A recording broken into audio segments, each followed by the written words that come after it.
Guys সকাল সকাল ঘুম থেকে উঠে আমি গাড়ি নিয়ে চলে গেলাম বডি গ্যারেজে।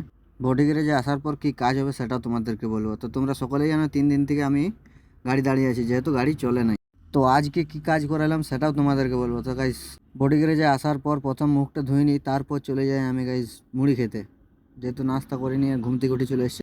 তো গাইস নাস্তাতে আমার আছে মুড়ি চপ, বেগুনি আর একটা কাঁচা লঙ্কা, সেটা আবার বেসন দিয়ে ভাজা। আর তোমরা সকলেই জানো যে মুড়িটা আমার একটু বেশি ফেভারেট। তো গাইস দেখতে পাচ্ছ আমি আছি এখন বডি গ্যারেজ। আর কি কাজ হচ্ছে সেটাও দেখো। বডি যত বড় আছে সবগুলোই টাইট করানো হবে, যেহেতু খুলে খুলে পড়ে যাচ্ছিল তার জন্য। সো গাইস কাজ করতে করতে বেজে যায় 12টা। ধপাস করে আমি গা ধুয়ে চলে আসি। আর গা ধুয়ে কোথায় আসি দেখতে পাচ্ছ হোটেলে। আর প্রতিদিনের মতন আজকে তো আমি আর বিরিয়ানি খাবো না, মানে ভাত খাবো। প্রতিদিন তো তোমরা দেখতে পাচ্ছ যে আমি বিরিয়ানি খাচ্ছি, তো আজকে খাবো ভাত, চিকেন ভাত আর সালাদ। তো ওই খাওয়া দাওয়া কমপ্লিট করে আবার আমি চলে আসি গাড়িতে।